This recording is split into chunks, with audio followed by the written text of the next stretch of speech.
Matthieu, chapitre 10. Puis Jésus appela ses 12 disciples et leur donna le pouvoir de chasser les esprits impurs et de guérir toute maladie et toute infirmité. Voici les noms des 12 apôtres. Le premier, Simon, appelé Pierre, et André, son frère. Jacques, fils de Zébédée, et Jean, son frère. Philippe et Barthélemy. Thomas et Matthieu, le collecteur d'impôts. Jacques, fils d'Alphée, et Lebé, surnommé Thaddée. Simon le Cananite et Judas l'Iscariote, celui qui trahit Jésus. Ce sont les 12 que Jésus envoya, après leur avoir donné les instructions suivantes. N'allez pas vers les non-juifs et n'entrez pas dans les villes des Samaritains. Allez plutôt vers les brebis perdues de la communauté d'Israël. En chemin, prêchez en disant, le royaume des cieux est proche. Guérissez les malades, ressuscitez les morts, purifiez les lépreux, chassez les démons. Vous avez reçu gratuitement? Donnez gratuitement. Ne prenez ni or, ni argent, ni monnaie dans vos ceintures, ni sac pour le voyage, ni de chemise, ni sandales, ni bâton, car l'ouvrier mérite sa nourriture. Dans chaque ville ou village où vous arrivez, informez-vous pour savoir qui est digne de vous accueillir et restez chez lui jusqu'à votre départ. En entrant dans la maison, saluez ses habitants et, s'ils en sont dignes, que votre paix vienne sur eux. Mais, s'ils n'en sont pas dignes, que votre paix revienne à vous. Lorsqu'on ne vous accueillera pas et qu'on n'écoutera pas vos paroles, sortez de cette maison ou de cette ville et secouez la poussière de vos pieds. Je vous le dis en vérité, le jour du jugement, le pays de Sodome et de Gomorrhe sera traité moins sévèrement que cette ville-là. Voici que je vous envoie comme des brebis au milieu des loups. Soyez donc prudents comme les serpents et purs comme les colombes. Méfiez-vous des hommes, car ils vous livreront aux tribunaux et vous fouetteront dans leurs synagogues. À cause de moi, vous serez conduits devant des gouverneurs et devant des rois pour leur apporter votre témoignage, à eux et aux non-juifs. Mais, quand on vous fera arrêter, ne vous inquiétez ni de la manière dont vous parlerez ni de ce que vous direz. Ce que vous aurez à dire vous sera donné au moment même. En effet, ce n'est pas vous qui parlerez, c'est l'Esprit de votre Père qui parlera en vous. Le frère livrera son frère à la mort et le père son enfant. Les enfants se soulèveront contre leurs parents et les feront mourir. Vous serez détestés de tous à cause de mon nom, mais celui qui persévérera jusqu'à la fin sera sauvé. Quand on vous persécutera dans une ville, fuyez dans une autre. Je vous le dis en vérité, vous n'aurez pas fini de parcourir les villes d'Israël avant que le Fils de l'homme ne vienne. Le disciple n'est pas supérieur au maître, ni le serviteur supérieur à son Seigneur. Il suffit au disciple d'être traité comme son maître, et au serviteur comme son Seigneur. S'ils ont appelé le maître de la maison Béelzébul, ils appelleront d'autant plus volontiers ainsi les gens de sa maison. N'ayez donc pas peur d'eux, car il n'y a rien de caché qui ne doive être découvert, ni de secret qui ne doivent être connus. Ce que je vous dis dans les ténèbres, dites-le en plein jour, et ce qui vous est dit à l'oreille, proclamez-le sur les toits. Ne redoutez pas ceux qui tuent le corps mais qui ne peuvent pas tuer l'âme. Redoutez plutôt celui qui peut faire périr l'âme et le corps en enfer. Ne vend-on pas 2 moineaux pour une petite pièce? Cependant, pas un ne tombe par terre sans l'accord de votre Père. Même vos cheveux sont tous comptés. N'ayez donc pas peur. Vous valez plus que beaucoup de moineaux. C'est pourquoi, toute personne qui se déclarera publiquement pour moi, je me déclarerai moi aussi pour elle devant mon Père céleste. Mais celui qui me reniera devant les hommes, je le renierai moi aussi devant mon Père céleste. Ne croyez pas que je sois venu apporter la paix sur la terre. Je ne suis pas venu apporter la paix, mais l'épée, car je suis venu mettre la division entre l'homme et son père, entre la fille et sa mère, entre la belle-fille et sa belle-mère, et l'on aura pour ennemis les membres de sa famille. Celui qui aime son père ou sa mère plus que moi n'est pas digne de moi, et celui qui aime son fils ou sa fille plus que moi n'est pas digne de moi. Celui qui ne prend pas sa croix et ne me suit pas n'est pas digne de moi. Celui qui conservera sa vie la perdra, et celui qui perdra sa vie à cause de moi la retrouvera. Si quelqu'un vous accueille, c'est moi qui l'accueille, et celui qui m'accueille accueille celui qui m'a envoyé. Celui qui accueille un prophète en qualité de prophète recevra une récompense de prophète, et celui qui accueille un juste en qualité de juste recevra une récompense de juste. Et si quelqu'un donne à boire ne serait-ce qu'un verre d'eau froide à l'un de ses petits parce qu'il est mon disciple, Je vous le dis en vérité, il ne perdra pas sa récompense. Matthieu, chapitre 11. Lorsque Jésus eut fini de donner ses instructions à ses 12 disciples, il partit de là pour enseigner et prêcher dans leur ville. Or, dans sa prison, Jean avait entendu parler de ce que faisait Christ. Il envoya 2 de ses disciples lui demander « Es-tu celui qui doit venir ou devons-nous en attendre un autre ?» Jésus leur répondit « Allez rapporter à Jean ce que vous entendez et ce que vous voyez. Les aveugles voient, les boîtes marchent, les lépreux sont purifiés, les sourds entendent, les morts ressuscitent et la bonne nouvelle est annoncée aux pauvres. Heureux celui pour qui je ne représenterai pas un obstacle. » Comme il s'en allait, Jésus se mit à dire à la foule au sujet de Jean « Qu'êtes-vous allé voir au désert? Un roseau agité par le vent? Mais qu'êtes-vous allé voir? Un homme habillé de tenues élégantes? Ceux qui portent des tenues élégantes sont dans les maisons des rois. Qu'êtes-vous donc allé voir? Un prophète? Oui, je vous le dis, et plus qu'un prophète, car c'est celui à propos duquel il est écrit « Voici, j'envoie mon messager devant toi pour te préparer le chemin. » Je vous le dis en vérité, parmi ceux qui sont nés de femmes, il n'est venu personne de plus grand que Jean-Baptiste. Cependant, le plus petit dans le royaume des cieux est plus grand que lui. Depuis l'époque de Jean-Baptiste jusqu'à présent, le royaume des cieux est assailli avec force, et des violents s'en emparent. En effet, tous les prophètes et la loi ont prophétisé jusqu'à Jean. Si vous voulez bien l'accepter, c'est lui, l'Élie, qui devait venir. Que celui qui a des oreilles pour entendre entende. À qui comparerai-je cette génération? Elle ressemble à des enfants assis sur des places publiques et qui s'adressent à d'autres enfants en disant « Nous vous avons joué de la flûte et vous n'avez pas dansé.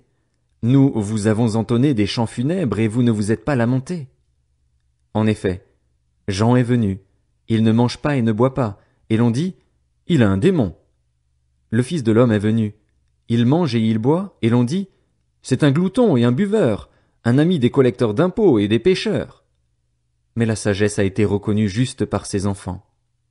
Alors Jésus se mit à faire des reproches aux villes dans lesquelles avaient eu lieu la plupart de ces miracles, parce qu'elles n'avaient pas changé d'attitude. Malheur à toi, Chorazin, malheur à toi, Bethsaïda, car si les miracles accomplis au milieu de vous l'avaient été dans Tyr et dans Sidon, il y a longtemps que leurs habitants se seraient repentis, habillés d'un sac et assis dans la cendre. C'est pourquoi je vous le dis, le jour du jugement, Tyr et Sidon seront traités moins sévèrement que vous. Et toi, Capernaüm, seras-tu élevé jusqu'au ciel? Non. Tu seras abaissé jusqu'au séjour des morts, car si les miracles accomplis au milieu de toi l'avaient été dans Sodome, elles subsisteraient encore aujourd'hui. C'est pourquoi je vous le dis, le jour du jugement, le pays de Sodome sera traité moins sévèrement que toi. À ce moment-là, Jésus prit la parole et dit, « Je te suis reconnaissant, Père, Seigneur du ciel et de la terre, de ce que tu as caché ces choses aux sages et aux intelligents et les as révélées aux enfants. Oui, Père, je te suis reconnaissant car c'est ce que tu as voulu. Mon Père m'a tout donné, et personne ne connaît le Fils, si ce n'est le Père. Personne non plus ne connaît le Père, si ce n'est le Fils et celui à qui le Fils veut le révéler. Venez à moi, vous tous qui êtes fatigués et courbés sous un fardeau, et je vous donnerai du repos. Acceptez mes exigences et laissez-vous instruire par moi, car je suis doux et humble de cœur, et vous trouverez le repos pour votre âme. En effet, mes exigences sont bonnes et mon fardeau léger. » Matthieu, chapitre 12. À cette époque-là, Jésus traversa des champs de blé un jour de sabbat. Ses disciples, qui avaient faim, se mirent à arracher des épis et à manger. À cette vue, les pharisiens lui dirent « Regarde, tes disciples font ce qui n'est pas permis de faire pendant le sabbat. » Mais Jésus leur répondit « N'avez-vous pas lu ce qu'a fait David lorsqu'il a eu faim, lui et ses compagnons? Il est entré dans la maison de Dieu et a mangé les pains consacrés que ni lui ni ses compagnons n'avaient le droit de manger et qui étaient réservés aux prêtres seuls. Ou n'avez-vous pas lu dans la loi que, les jours de sabbat, les prêtres violent le sabbat dans le temple sans se rendre coupables? Or je vous le dis, il y a ici plus grand que le temple. Si vous saviez ce que signifie « Je désire la bonté et non les sacrifices », vous n'auriez pas condamné des innocents. En effet, le Fils de l'homme est le Seigneur du sabbat. Jésus partit de là et entra dans la synagogue. Il s'y trouvait un homme qui avait la main paralysée. Ils demandèrent à Jésus, « Est-il permis de faire une guérison le jour du sabbat ?» C'était afin de pouvoir l'accuser. Il leur répondit, « Lequel de vous, si elle n'a qu'une brebis et qu'elle tombe dans un trou le jour du sabbat, n'ira pas la retirer de là? Or, un homme vaut beaucoup plus qu'une brebis. Il est donc permis de faire du bien les jours de sabbat. » Alors il dit à l'homme, « Tends la main. » Il la tendit, et elle devint saine, comme l'autre. Les pharisiens sortirent et tinrent conseil sur les moyens de le faire mourir. Jésus le sut et s'éloigna de là. Une grande foule le suivit. Il guérit tous les malades et leur recommanda sévèrement de ne pas le faire connaître, afin que s'accomplisse ce que le prophète Ésaïe avait annoncé.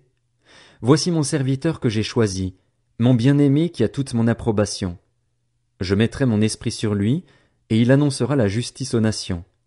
Il ne contestera pas, il ne criera pas, et personne n'entendra sa voix dans les rues. Il ne cassera pas le roseau abîmé et n'éteindra pas la mèche qui fume encore, jusqu'à ce qu'il ait fait triompher la justice. Les nations espéreront en son nom. » Alors on lui amena un démoniaque aveugle et muet, et il le guérit, de sorte que le muet parlait et voyait. Toute la foule disait, étonnée, « N'est-ce pas là le fils de David ?» Lorsque les pharisiens entendirent cela, ils dirent, « Cet homme ne chasse les démons que par Béelzébul, le prince des démons. » Comme Jésus connaissait leurs pensées, il leur dit, « Tout royaume confronté à des luttes internes est dévasté, et aucune ville ou famille confrontée à des luttes internes ne peut subsister. Si Satan chasse Satan, il lutte contre lui-même. Comment donc son royaume subsistera-t-il? Et si moi, je chasse les démons par Béelzébul, vos disciples, par qui les chassent-ils? C'est pourquoi ils seront eux-mêmes vos juges. Mais si c'est par l'Esprit de Dieu que je chasse les démons, alors le royaume de Dieu est venu jusqu'à vous. Ou encore, comment quelqu'un peut-il entrer dans la maison d'un homme fort et piller ses biens, s'il n'a pas d'abord attaché cet homme fort? Alors seulement il pillera sa maison.